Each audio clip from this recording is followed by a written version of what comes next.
A former Nigerian oil minister, Diezani Alison Madueke, is facing charges in several countries, accused of using her office to amass a fortune from bribery. VOA senior analyst Jeffrey Young details the scope of her alleged international criminal enterprise.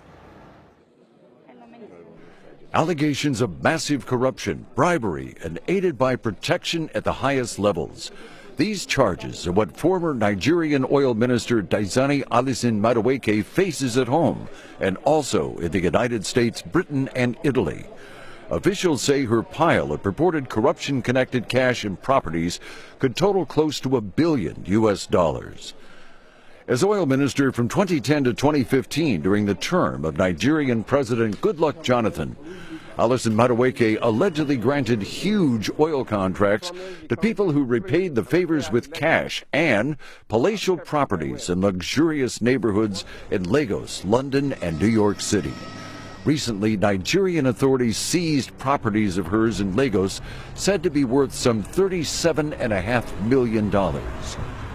The latest legal action against her came in July 2017 with a U.S. federal civil suit seeking to seize some $140 million in assets, including a $50 million Manhattan condominium and an $80 million yacht allegedly obtained for her by two associates. This after Britain arrested her in October 2015 on criminal money laundering charges connected to the purchase of at least 4 multi-million-dollar luxury flats in London. The U.S. charges against Alison Madueke are civil rather than criminal, but the investigation could grow, according to, via Skype, former U.S. State Department Nigeria specialist Matthew Page. That's sort of the first step that U.S. authorities are going after, but it's likely that additional asset forfeiture cases and criminal charges against Madueke and her many, many associates and facilitators will be forthcoming over the next few years. In 2015, President Muhammadu Buhari ended a system that allowed Alison Madueke and other government officials to deposit ministry funds into commercial banks rather than the central bank.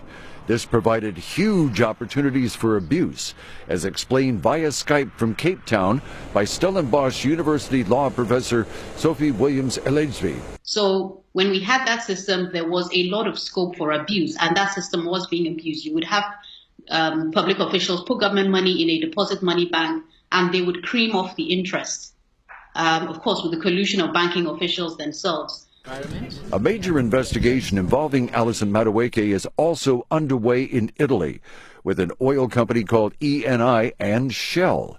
The magnitude of that alleged corruption is described via Skype from London by watchdog NGO Global Witness analyst Barnaby Pace. Is one of the biggest scandals in the history of the oil industry. They're alleged to have paid over $1 billion that was diverted away from the Nigerian people, the majority of it alleged by prosecutors to have gone as bribes, including $500 million that was converted into cash in Nigeria, and that the Italian authorities allege was used to bribe Nigerian officials, including, they say, Diezani Alison Madueke.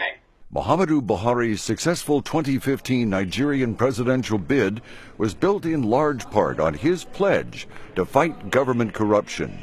While he has indeed taken steps in that direction, analysts say that the effort has to include scrutiny of all officials, present and former, regardless of their political affiliations. Jeffrey Young, VOA News.